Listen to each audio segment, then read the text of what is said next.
আমার পৃথিবীতে তুমি ছাড়া কিচ্ছু নেই। তোমারে না পাইলে তো আমার দুই চোখ এমনি অন্ধ। আরে বাবা, এটাই আমার শেষ কথা, তুমি যাইতে পারো রাস্তা থাকো তুমি। আব্বা, হ্যাঁ, আমি প্রাইভেটে যাই। প্রাইভেটে দাও। আচ্ছা দাও। তুমি তো তোমার মা আমার মেয়ে, আমি তোমার আদর করে যত্ন করে রাখছি। তুমি আমার নামে কোনো কন্য না, আমি নিরুয়া মানুষ। তুমি সুন্দর মতো দেবাই খেলতে নয় আইবা। আচ্ছা আব্বা, যাই তাইলে। যাও। ওই বেটা শাহিন, তোর দিকে প্রেমিকা আইবো আইবো বেটা কইতাছস, কই একটা ঘন্টা ধরে হারো নিছি, কোনো খবর নাই।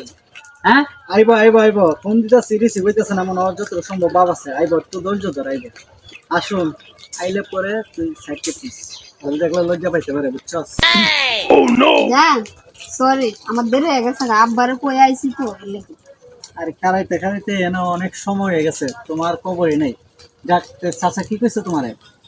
না আব্বা, বেশি কিছু কইছে না, কইছে মানে একটু দেখে শুনে রাস্তা দিয়ে যাতে মানে আসা যায়। প্রতিটা বাপ মা, হ্যাঁ, প্রতিটা সন্তানের প্রতি এইভাবে খেয়াল রাখে। তারপর তো আমাদের কাজ আমরা চালিয়ে যেতে হবে। আর তোমার না দেখলে তো তুমি জানোই আমার একদম ভালো লাগে না। তোমারে না দেখলো আমার একদম ভালো লাগে। আমার একটা বছর, একটা দিন, একটা বছরের মতন যায়। তাই? হ্যাঁ, পারতেছি না বড় ভাইটারে বুঝাইতে। বড় ভাইটা যদি রাস্তা দিলাইতে আমার, তাহলে তো আমার রাস্তা ক্লিয়ার হয়ে যায়। আচ্ছা, তুমি আবার আমার ছাইরা চইলা যাবে না তো কোনোদিন? জানো, তুমি আমার পৃথিবী। আমার পৃথিবীতে তুমি ছাড়া কিচ্ছু নেই। তোমারে না পাইলে তো আমার দুই চোখ এমনি অন্ধ। সত্যি? হ্যাঁ, তোমার চোখ দিয়ে আমি দেখি। তুমি সত্যি আমার অনেক ভালোবাসো। আচ্ছা শোনো, মেয়ে মানুষ ভাগ্য কইরা এরকম ভালোবাসার মানুষ পায়। তুমি জানো না, আমার জীবনে প্রথম তুমি এবং শেষও তুমি। তুমি ছাড়া আর কেউ আমার জীবনে আসবে না। আচ্ছা, কি খাইবা বলো? না, কিছু খাইতাম না। আব্বারও কই আইছি তো প্রাইভেটে যামু, দেরি হয়ে যাইতেছে, আমি এখন বাড়ির যাই গে। হ্যাঁ যাবে গা? হ। ঠিক আছে, যাও, কালকে দেখা হবে। তবে একটা মিষ্টি আসি দাও। আচ্ছা ঠিক আছে, যাই তুমি তাইলে। আসলে পূর্ণিমার চাঁদও তোমার কাছে পেয়ে, পূর্ণিমার আলো তোমাকে আর মানবে। ঠিক আছে, কালকে যাই। দেখা হবে। কালকে দেখা হবে, বুঝো তো, ওই প্রথম দিন যেখানে দেখা ছিল। আচ্ছা ঠিক আছে, তুমি যেখানে বলবা সেখানে এসে দেখা করবো। ঠিক ঠিক আছে। আছে, ভালো থাকবে তাইলে। আল্লাহ হাফেজ। যাই। টাটা। টাটা। হ্যাঁ ছোট বোন, তোর ভালো আছো? জি ভাই, ভালো আছি। আপনি ভালো আছেন? কই যাও? বাড়িতে যাবা? চাচার আমার সালাম জানাইও। আচ্ছা চাচারা সালাম দিছি। হ্যাঁ, আচ্ছা। যাও যাও ছোট বোন, চাচারা সালাম জানাইছি। কেলিগা তো তুমি জানো না, তোমার আমার খুব মনে ধরছে, মনের কথা মনে আছে। ভাই, ও ভাই, কি করে ডাক্তার রে? ডাক্তার শিকারে ভাই, তুমি জানো, দেখো ভাই, আমরা মা নাই বাপ নাই, দুই ভাই সম্ভব। তুমি বিয়া শাদী করতেছ না, তুমি ভাই বিয়া শাদী করো। কারণ ভাবিছো করো, 2 লাখ আসবে, তোমরা দেখা হইতে পারবো। আর কত তুমি রাখবে আমার হয় গা। কারণ ভাই বিয়া শাদী করো, তোমার তো বয়স কম হয়েছে না। 75 ভাইয়ের কথা ঠিক কত, এমন একটা মেয়ে আনতে হইব যাতে আমরা দুই ভাইয়ের সেবা যত্ন করে। তুই তো আমার ছোট ভাই, আদরের বাইরে ভাই।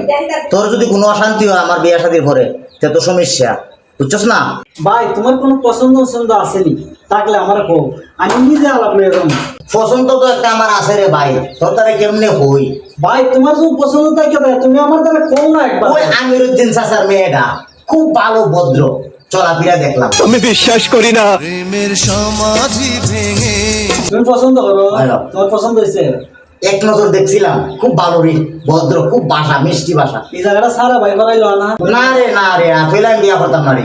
বিয়া যদি করোনাই লাগে আমিরুদ্দিন চাচার মেয়ের বিয়া করবো, আর নাইলে আমি সারা জীবন বিয়া করতাম না। তুমি তো আমার সব, বড় ভাই না, খালি বাপের মতন তুমি সব। তোমার জন্য ভাই সব করতে পারি, নিজের কোরবানও করতে পারি ভাই। তুমি টেনশন করো না, তুমি নিশ্চিত থাকো, আমি আলাপ নিয়ে যাবো চাচার কাছে। আচ্ছা যাও ভাই, ওর গিয়ে যাও, ঘরে ঘুমাও।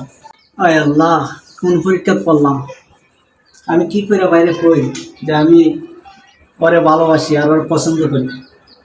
আমি এরকম একটা পেশা। আল্লাহ, তুমি কোন পরীক্ষা নিচ্ছ? আল্লাহ, শালার পথ মইনার যে কইলাম অত সময় লাগে রাইতে, মাথাটা তো খারাপ হয়ে কিতারা গেছে। সাগেন তুই এত ইমার্জেন্সি খবর দিছিস আমারে? আর বেটা, তোর তো সময় লাগে নাইতে, বয় না। ক- আমি তো পড়ে গেছি একটা প্রেসের মেজে, খুব কোডিং প্রেসে পড়ে গেছি। কি ফেস ভাঙ্গা কয়? বাইরে কইছিলাম যে ভাই তুমি বিয়া শাদী করো, একটা ভাবি আনার দরকার। ভাইয়ে কইলো কোনো মেয়ে পছন্দ করে না। আমি বললাম ভাই, তোমার কোনো মেয়ে পছন্দ যদি না থাকে, একটা মেয়ে এলো তুমি কও। তখন ভাই আমার কইলো আমিরুদ্দিন চাচার মেয়েরে পছন্দ করে। আমি এখন কি করুম ক? তুই তো এখন বালা ফেসো ফেলাই দিছস। এখন আমিরুদ্দিন চাচার মেয়ে সারা ভাই বিয়েও করতো না, এখন আমি কি করুম ক? আচ্ছা তুই এখন কোনো চিন্তা করিস না, আমি বাইরে গিয়া কইতাছি বিষয়টা ভাঙ্গিয়া, একদম রিল্যাক্স থাক, কোনো প্যারা নিস না, ঠিক আছে? না না না, তুই বাইরে কোয়া যাবে না। তুই জানোস না আমার পৃথিবী ভাই, ভাই ছাড়া আমার কেউ নাই। কারণ আমার নিজের কোরবান করতে পারুম, কিন্তু ভাইয়ের মনে আমি কষ্ট হইতে পারুম না। আমার ভালোবাসা একটা কেন 100টা আমি কোরবান দিতে পারি ভাইয়ের জন্য। আচ্ছা তে তুই এক কাম কর, ফেস যখন লাগিয়ে গেছে গা, তুই তোর ফেমিকার একটা ফোন দে তুই এই কথাগুলো শেয়ার কর, আর আমি যাই। হ্যাঁ ঠিক আছে, ভালো থাকিস, আর কোনো ফেরা নিস না, কোনো টেনশন চিন্তা করবি না, ঠিক আছে? ভালো থাকিস। হ্যালো, কই তুমি? এক কাজ করো, ওই পুকুর পাড়ে আসো, ঠিক আছে? তোমার সাথে কিছু জরুরি কথা আছে। যাস এত জরুরি তরফ দিছ গেরে, আমি দৌড়ে আইছি। তোমার সাথে কিছু গুরুত্বপূর্ণ কথা আছে, এই জন্য তোমার আমি জরুরি তরফ দিছি। আচ্ছা কি কথা বলো। শোনো, তোমার আমার সম্পর্ক কত বছর ধরে? 5 বছর ধরে। 5 বছর ধরে। আজকে এই মুহূর্তে তোমার সাথে আমার সম্পর্ক বাদ, আর পর থেকে তোমার সাথে আমার কোনো সম্পর্ক নেই। কারণ তোমার সাথে মিসিক আমার হইতেছে না, কোনো মতে হইব না, যে কারণে তোমার সম্পর্কটা আমি রাখতে পারতেছি না।